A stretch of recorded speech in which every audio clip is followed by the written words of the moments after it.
¿Qué tal amigos? ¿Cómo les va? Saludos para todos. ¿Pueden creer que estamos a una semana que arranque la temporada de Fórmula Uno? Último fin de semana sin carreras antes de empezar el año, así que tenemos mucho para hablar porque se vienen fechas límites, vencimientos para los equipos. Ya están llegando a Australia con la primera equipación para empezar a armar los pits y eso se lo voy a mostrar seguramente en los próximos días. Novedades de los pilotos, de los motores, de las sanciones, de todo lo que tenemos que saber a esta altura de cómo está la Fórmula Uno a una semana de arrancar la temporada. Primero y principal, vamos a hablar del tema de los motores. Vamos a poner el tema onda ahí.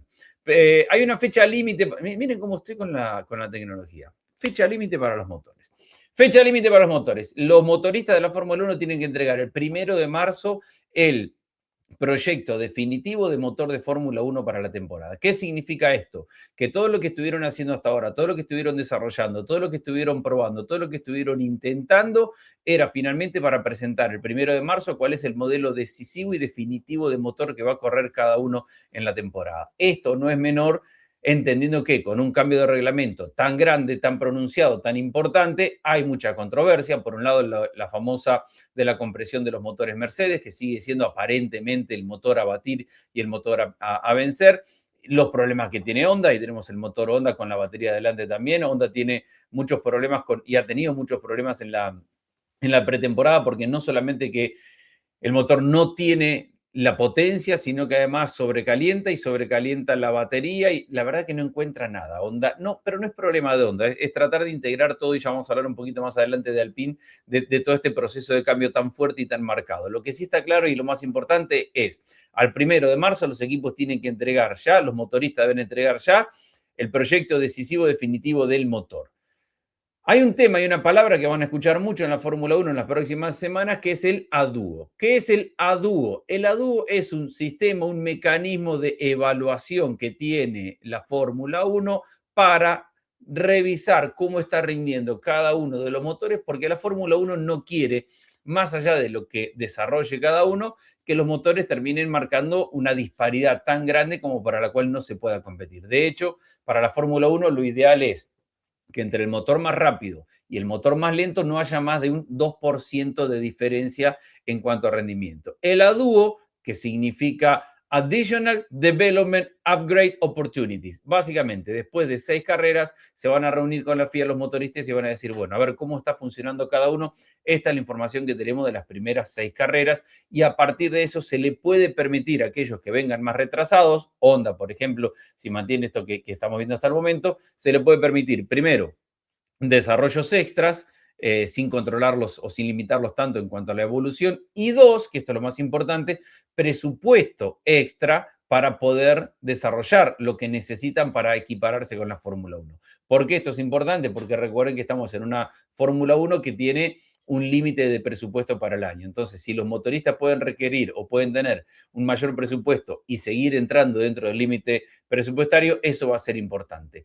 Pero primero, vamos por la fecha. 1 de marzo tienen que entregar todos el proyecto final de motor para la temporada. Después de eso, en las primeras 6 carreras se van a volver a juntar y van a evaluar qué pasa con los motores y a quién se le puede dar la libertad de trabajar un poquito más. Esto, por un lado, va paralelo con lo que está aconteciendo con la famosa votación para medir en temperatura a los motores, la compresión de los motores por la polémica que hay alrededor de Mercedes. Así que vamos a ver qué pasa con esto, pero es importante. Lo más importante, al menos para Argentina, para Colapinto, para Alpine, es que va a haber una evolución del motor para Australia de Mercedes. A ver, lo que ha dejado la prueba es, hasta el momento Mercedes parece claramente el mejor motor. Si bien ha sorprendido Red Bull con su propio motor, si bien ha sorprendido Ferrari con el rendimiento mostrado y nadie se anima a decir cuál es en este momento la escala de cómo estarían de acuerdo a las pruebas porque se escondió muchísimo, la sensación es que el que más se esconde y el que más tiende es Mercedes.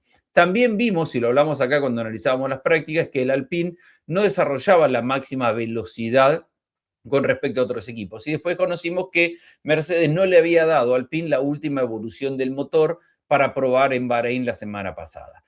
Eso no está para nada mal, todo lo contrario. Mercedes le dio un motor asegurando que iba a tener confiabilidad, que iba a recorrer una gran cantidad de kilómetros, que no iba a tener problemas y que iba a poder probar todo lo que tenía que probar, sabiendo que en potencia, además de lo que Mercedes redujo y controló para no mostrarle lo que tenía al resto de los equipos, en potencia también su motor estaba un poco por debajo de la máxima que tenía Mercedes. Repito, esto no está mal y acá no hay que ser muy claro. No puede haber sospechas sobre los motores que entrega cada proveedor de motores, no solamente Mercedes, porque por reglamento tienen que entregar el mismo motor que utilizan ellos como equipo principal. De hecho, ahí está McLaren, que le ganó el año pasado a Mercedes el campeonato con el mismo motor que utiliza Mercedes. Es una demostración. Entonces, más allá de que no hay espacio para especulación si le dan, si no le dan, si están mejor, si están peor, la realidad es que Alpine va a llegar a la primera carrera de Australia con un mejor motor, con mayor potencia y ya con toda la potencia a disposición por parte de Mercedes. Así va a pasar lo mismo con Haas, con Ferrari, con McLaren y con Williams, con los motores Mercedes también. Todos los que tengan motores de proveedor van a tener el mismo nivel de motor que el proveedor. Lo importante acá es que Alpine, por ejemplo, con lo bien que anduvo en las pruebas de pretemporada, la realidad es que van a tener un motor mejor todavía. Hay que ver si esa última evolución o si ese último motor mantiene, yo creo que Mercedes debe estar seguro y todos los proveedores deberían estar lo más seguros posible, mantiene la confiabilidad que mostraron los motores en la prueba de la semana pasada, donde prácticamente giraron sin tener mayores problemas, salvo Honda, que vive en su propia categoría. Esto es lo que tiene que ver con motores y con una buena noticia para Alpine, que llega realmente bien tras las pruebas, evolucionado, con un nuevo diseño, con un nuevo auto, con muchas cosas revolucionarias y con una práctica que le ha funcionado realmente muy bien. Los que están preocupados son Sainz y Alonso. España entera está preocupada porque el propio Carlos Sainz ha dicho que se juntaron con Alonso y que hablaron de la realidad de uno y otro y que están preocupados por la realidad que vive cada uno. A ver, ¿cuál es la realidad que vive cada uno? La de Alpine es sumamente preocupante si tenemos en cuenta que Alpine, perdón, la de Aston Martin es sumamente preocupante. Si tenemos en cuenta que Aston Martin había llegado a este año con mucha expectativa, entendiendo, creyendo, sabiendo que tenían una combinación de Adrian Newey, un nuevo túnel de viento, muchísimos recursos económicos, un piloto como Alonso, el respaldo de Honda que siempre se las arregla o casi siempre en la historia se las arregla para ser muy competitivo. Parecía que tenían todas las herramientas como para poder ser. Muchos se ilusionaron con el equipo a batir y con el equipo a pelear el campeonato para esta temporada. Y llegan a las pruebas de principio de año, no solamente que no son el equipo a batir, hoy son el último equipo de la Fórmula 1 en cuanto a rendimiento porque ni siquiera pueden girar. Es más, ni siquiera podemos estar seguros que los Aston Martin van a terminar la primera carrera en Australia. A todo esto, sabiendo que Honda tiene muchos problemas, y los hablábamos recién, tiene problemas que se levanta temperatura en la batería, problemas de que no da la potencia. Adrian Newey ha reconocido en la comisión de Fórmula 1 que el equipo, las baterías de Honda ni siquiera logran recuperar el mínimo de energía que pueden almacenar las baterías. Olvídense del máximo, muy lejos está. Entonces, no pueden sumar a la energía, no pueden utilizarla porque se le calienta la batería. El motor a combustión tiene menos potencia y además tienen problemas de confiabilidad porque todo eso termina en una caja de cambios que no le termina de funcionar. Yo siento que tengo que ser muy cauteloso. Cuando todo el mundo está asegurando que Aston Martin va a ser el peor equipo de la temporada, yo cuando hay una combinación de tanto talento tiendo a ser bastante cauteloso porque creo que vamos a ver en esta temporada a lo largo del año un cambio en cuanto a tabla de posiciones, si lo quisiéramos llamar de alguna manera, de rendimiento de unos y otros, mucho más grande de lo que vemos en años anteriores por esta cuestión donde hay mucho para desarrollar y donde hay mucho para ver y para mostrar y para mejorar. Entonces, sí, puede que Honda arranque en el peor lugar como motor en la primera carrera. Ahora, después viene Suzuka y van a llegar seguramente con alguna mejora. Adrian Newey cree tener soluciones. Lo que ha hecho Adrian Newey es un diseño tan revolucionario y tan minimalista de aprovechar al máximo cada centímetro que le ha puesto mucha presión a Honda con su motor. Y eso es lo que están desarrollando, trabajando y viendo cómo solucionar. Y entendiendo que Honda muy probablemente no esté en ese 2% de potencia con respecto a los motores Mercedes que se supone van a ser lo mejor, entonces ojo que a Honda le van a dar más durante el año como para poder marcar diferencia en la temporada. Ahora, Si analizamos lo que dejó pretemporada, cada uno puede decir lo que quiera porque al final de cuentas nadie tiene una verdad absoluta acerca de cuál es el rendimiento de cada uno de los autos. Y todos terminamos analizando desde lo que seguimos cada hora, cada minuto, cada vuelta, hasta los ingenieros que tienen la mayor cantidad de recursos, hasta el hincha que se ha sentado en el televisor, hasta aquel que lee los diarios, qué antigüedad los diarios, que lee y que se informa. Todo el mundo tiene una opinión acerca de cómo está. Si tomamos la opinión de los que más saben, de los expertos de Fórmula 1, de los ingenieros propios, de aquellos que trabajan en los equipos y que no solamente saben de sus equipos, sino que saben leer lo que tienen los demás, sabiendo que todo el mundo escondió y que, como bien lo dijo Leclerc durante las prácticas, en los autos anteriores había 2 o 3 cositas para esconder el rendimiento real que teníamos. En estos autos, con todos los sistemas nuevos que tienen, con la energía y con la situación que hay, se pueden esconder de 10 a 15 formas diferentes el verdadero rendimiento. La sensación es que Mercedes es el mejor equipo, que tiene el mejor auto y que tiene el mejor motor y que escondió mucho de motor. Y el que ha sorprendido y parece estar muy a la altura es Ferrari. No se queden con esa última vuelta de Leclerc para ser el más rápido de todos los días. Es simplemente una pequeña muestra que tendrá una lectura muy parcializada de la situación. La realidad es que Ferrari ha mostrado un concepto revolucionario en la parte trasera del auto, un motor que es confiable, que ha rendido bien en potencia y que le ha ido muy bien en las prácticas. Yo creo que está hoy por hoy Mercedes un poquito arriba de Ferrari, que está en el segundo lugar. Da la sensación que McLaren y Red Bull vienen un pasito muy chiquitito por detrás. ¿Por qué Mercedes y esa diferencia con McLaren si tienen el mismo motor?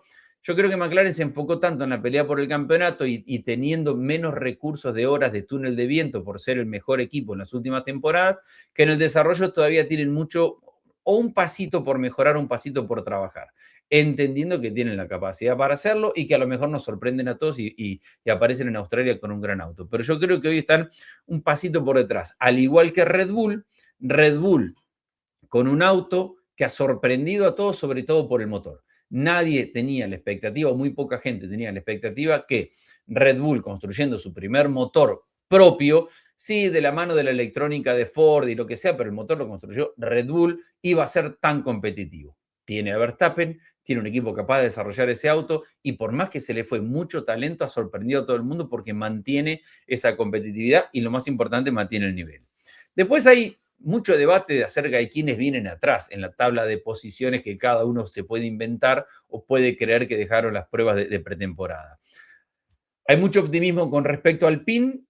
Yo le sumaría también un poco de optimismo con respecto a Haas, entendiendo que además, y acá hay que poner mucho pero para tomar una decisión final, entendiendo que además hay que tener en cuenta que las características de Bahrein con las de Australia no tienen absolutamente nada que ver. Entonces, la realidad es que a Australia van a ir todos, con paquetes aerodinámicos completamente nuevos que no mostraron, que no probaron en Bahrein, con evolución de lo que probaron en Bahrein y con algunas cuestiones aerodinámicas que tienen que ver exclusivamente con un circuito que es tan distinto al de Bahrein. Alpine está muy bien, pudo girar, pudo desarrollar su programa de trabajo, se lo nota en detalles, es un auto mucho más evolucionado que otros que tienen, da la sensación para muchos, una base de diseño, de desarrollo más básica para empezar a construir a lo largo de la temporada, mientras que Alpine se lo nota realmente muy bien. Es rápido, es confiable y ha funcionado muy bien.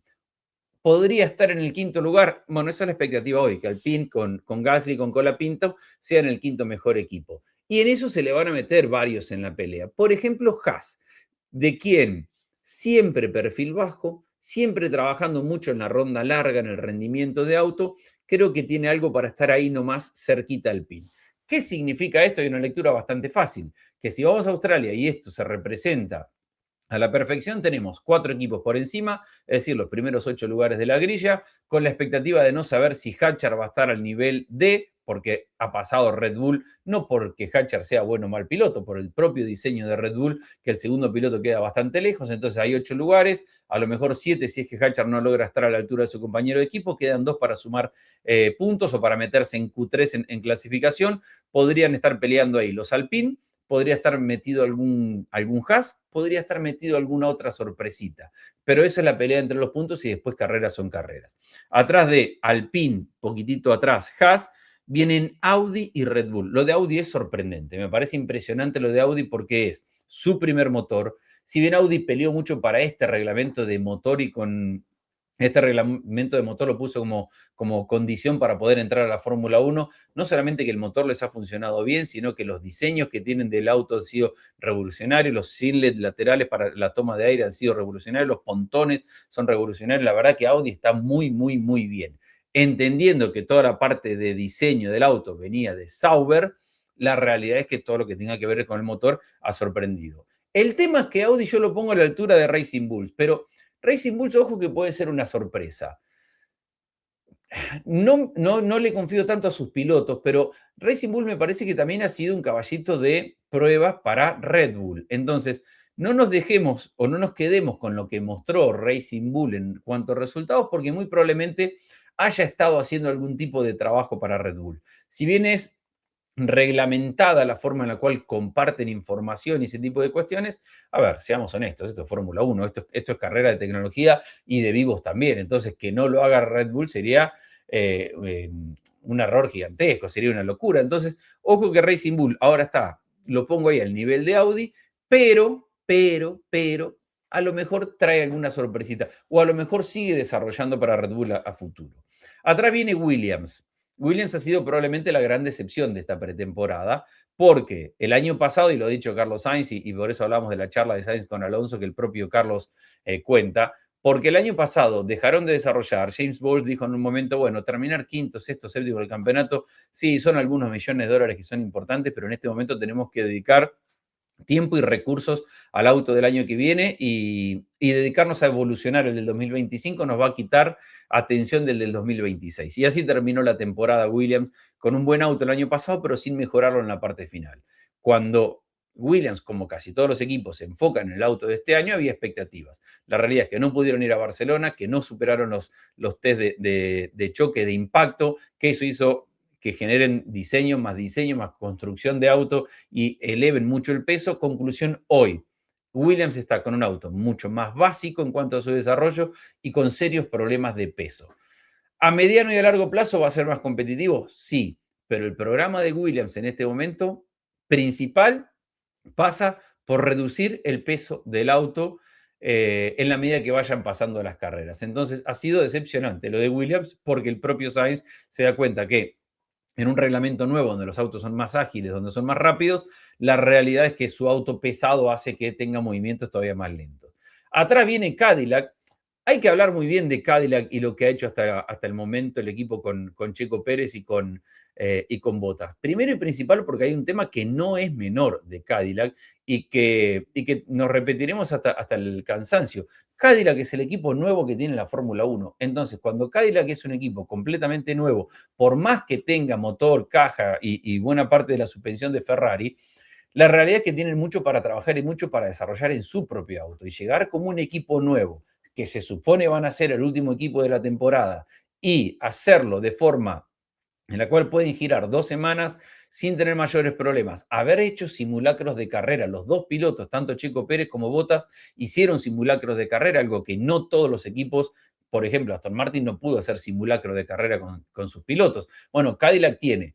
Ahora, hay una complejidad en toda la operación de Cadillac que la reconocen los propios dirigentes, la reconocen en la propia estructura ejecutiva que ha armado el equipo y de ingeniería y que pasa por desarrollar una cultura de trabajo más compleja de la que tienen otros equipos y que hay algunos empiezan a reportar, está generando un cansancio físico, mental en el equipo superior al resto. Primero, porque arrancan de atrás, arrancan de cero. Segundo, porque hay mucho más para desarrollar y construir. Tercero, porque hay que crear esta cultura. ¿Cuál es el principal problema que tiene el equipo? Que el equipo tiene 3 casas, tiene 3 sedes y 2 de esas son en Estados Unidos. Hay una parte que está en Inglaterra, hay una parte que está en Charlotte, hay una parte que está en Michigan. Entonces, ahí, a la hora de generar trabajo, primero, hay diferencias horarias como para reuniones, ponerse de acuerdo, horas de trabajo, y eso siempre te hace perder tiempo. Segundo, hay culturas distintas de trabajo. Hay quienes reportan que, por un lado, está la cultura americana de trabajar 24 horas por día todo el tiempo, aunque no des más física y mentalmente para tratar de llegar a las cosas. Está la cultura europea, que es distinta, y está la cultura de Fórmula 1, que todo el mundo y todas las piezas son reemplazables en el tiempo.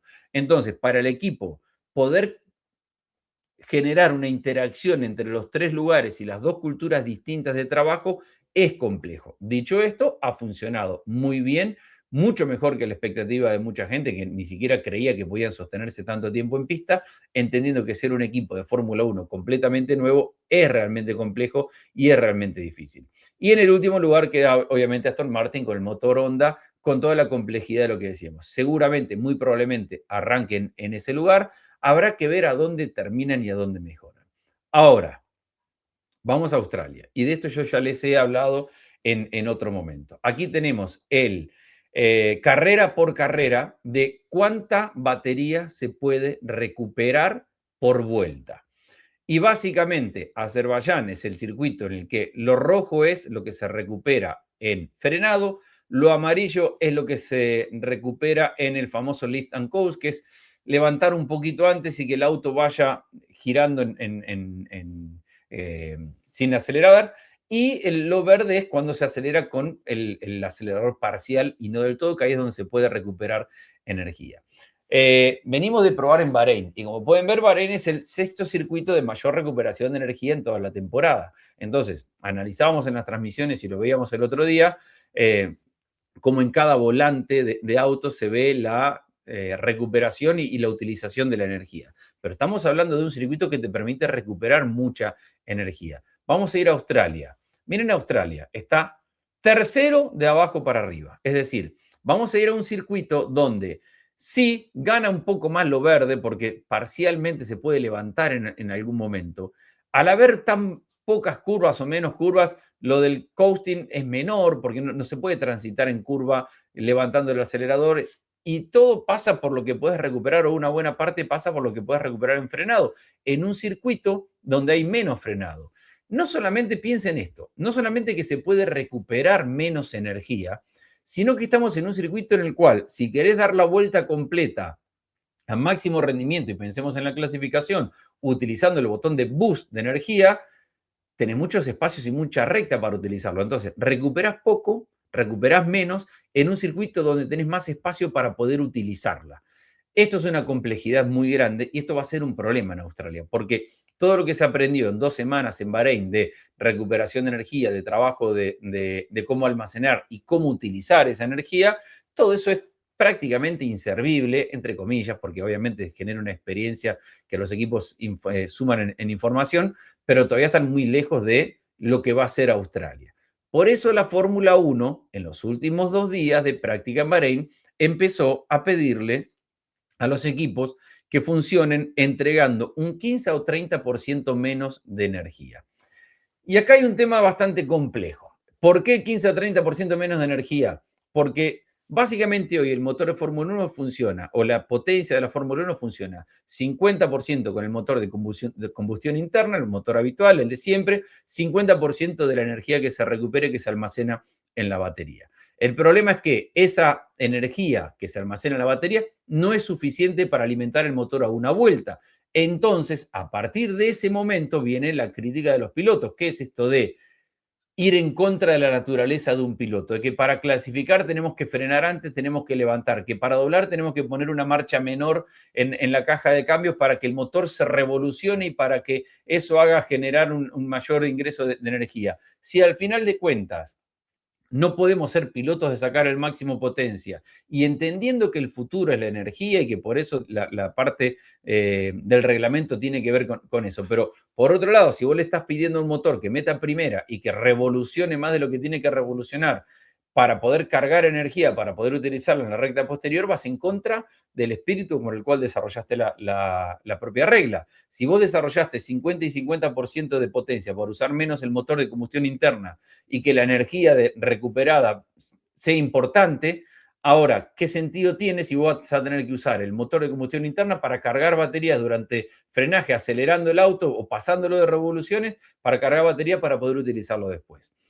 Si bajan la forma en la cual o la cantidad en la cual se entrega la energía almacenada en la batería y por eso se probó con un 15 a un 30% menos, entonces, en vez de ser 50 y 50 la entrega de potencia entre un motor y la batería, pasaría a ser un 60-40. Esto no va a ser sin controversia, porque están aquellos que, por ejemplo, tienen que, antes de Australia, definir cuáles son las relaciones de caja de cambio que van a utilizar a lo largo de toda la temporada, entendiendo que por ser un reglamento nuevo, la pueden cambiar una vez. Pero las cajas de cambio de la Fórmula 1, que ahora están siendo muy exigidas por todo este tema de recuperación de energía, por reglamento tienen que tener 8 velocidades. Y por reglamento, esas 8 velocidades, sin contar marcha atrás, tienen que ser entregadas en relación de caja antes de arrancar la temporada y se puede cambiar una vez. No es lo mismo una relación de caja donde muchos equipos probaron meter primero en la curva para sobrerevolucionar el motor y para recuperar energía, porque después no te alcanza la energía, no es lo mismo esa relación de caja a una relación de caja donde la energía ocupe el 40% y no el 50% de la entrega de potencia total de un motor.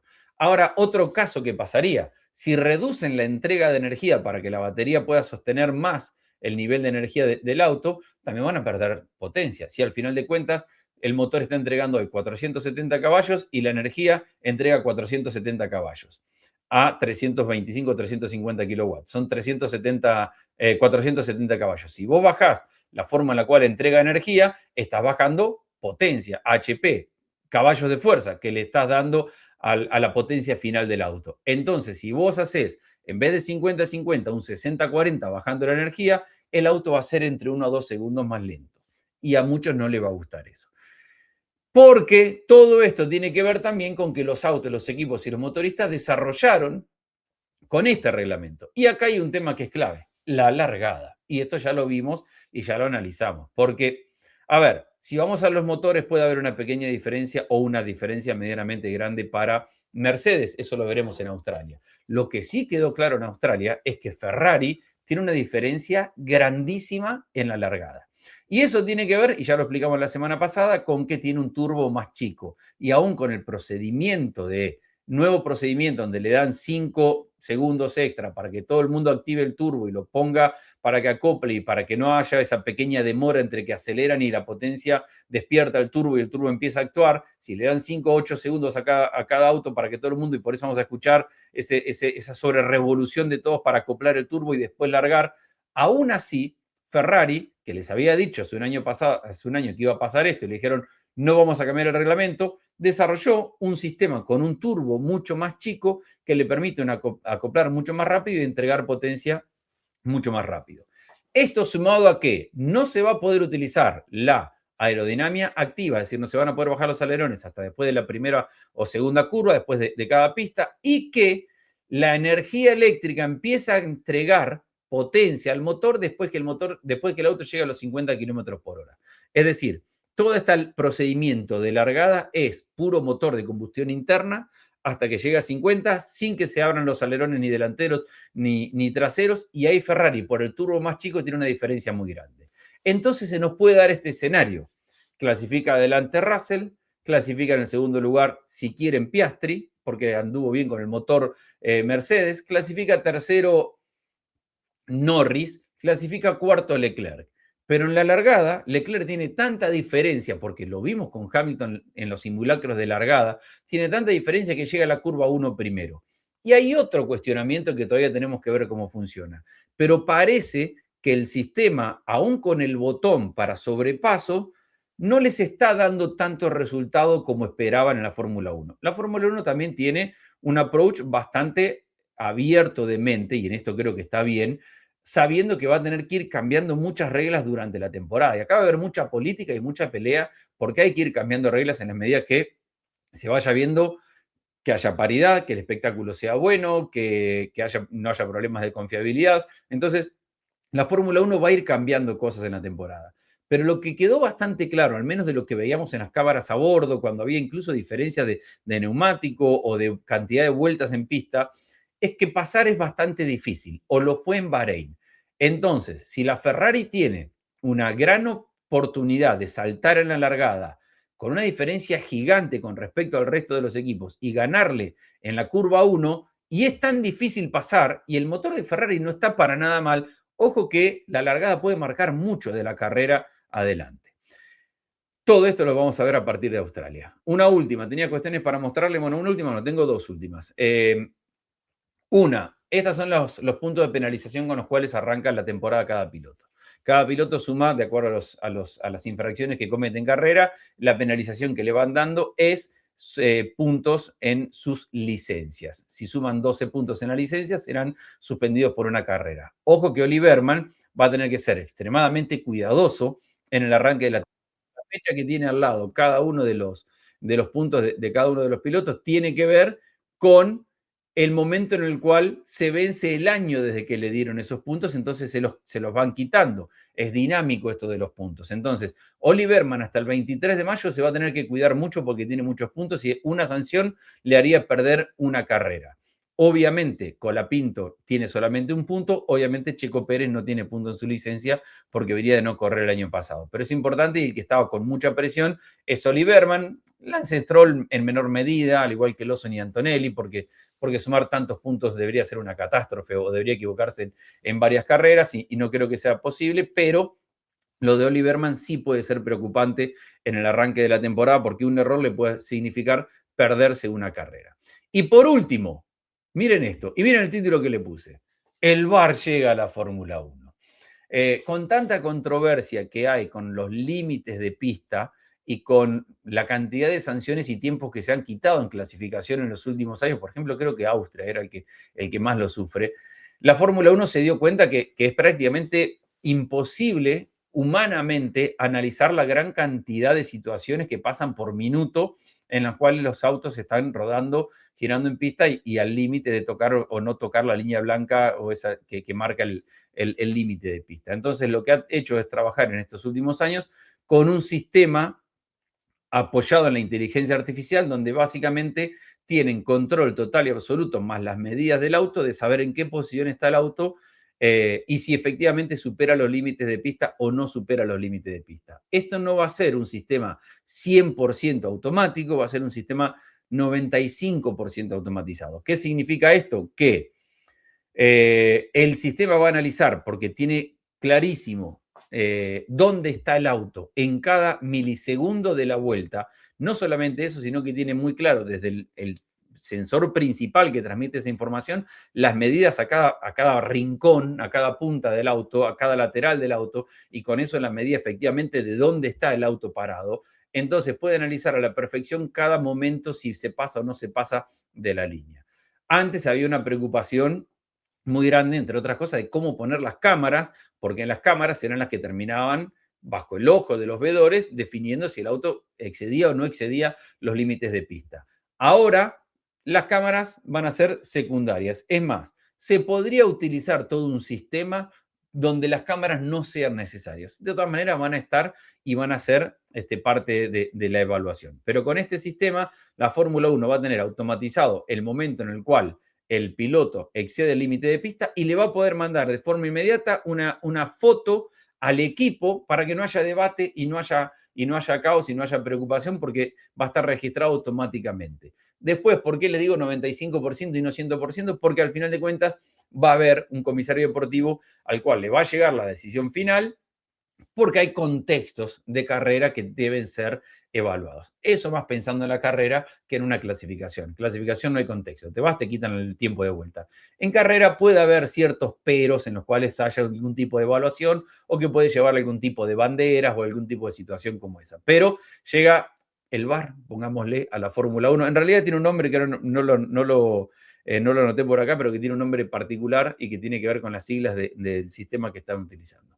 Estas son las novedades que tienen que ver con la Fórmula 1, mis amigos, y con todo lo que se viene. Lo más importante es, en las próximas horas habrá que entregar los motores, el plan definitivo para este año, cuál es el diseño de motor que tienen para esta temporada, y ya estamos a una semanita de Australia. Así que tenía más para mostrarle en cuanto a cuestiones de diseño y todo, pero se ha pasado otra vez, se me pasó media hora y me olvidé decirle que se suscriban a este canal de Fórmula 1.